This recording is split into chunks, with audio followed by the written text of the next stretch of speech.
I hear people saying, what's the hype for this year? And it's AI and ML. But I think we label it as hype to our own detriment because there's some areas where they're making some progress.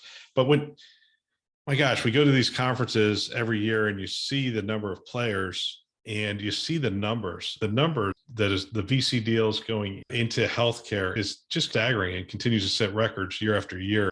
And it always brings up that question of, do these valuations make sense? And will there be a digital health bubble burst over time? I have the situation where I'm based in Silicon Valley, and as a result, I get access to a lot of these sort of conversations. Too frequently, there is a lack of understanding about the business of healthcare.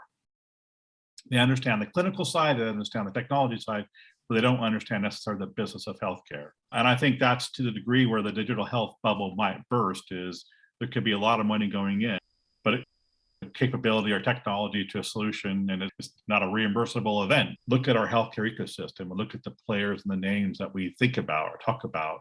All of a sudden, Walmart's part of healthcare, Amazon's part of healthcare, Walgreens is much more substantially part of healthcare.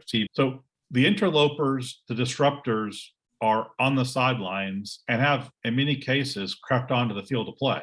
Healthcare, from a financial sort of standpoint, hasn't really grown, which means if you are a traditional healthcare provider, your ability to service that addressable market does diminish because there's others who are eating that same pie. I fear that healthcare needs to embrace digital health more, because if you don't, we put ourselves at risk of being disrupted from organizations who maybe don't historically haven't understood healthcare. Digital health is one of the last bastions of industries that have not gone through that transformation. So I don't think we could stop this wave.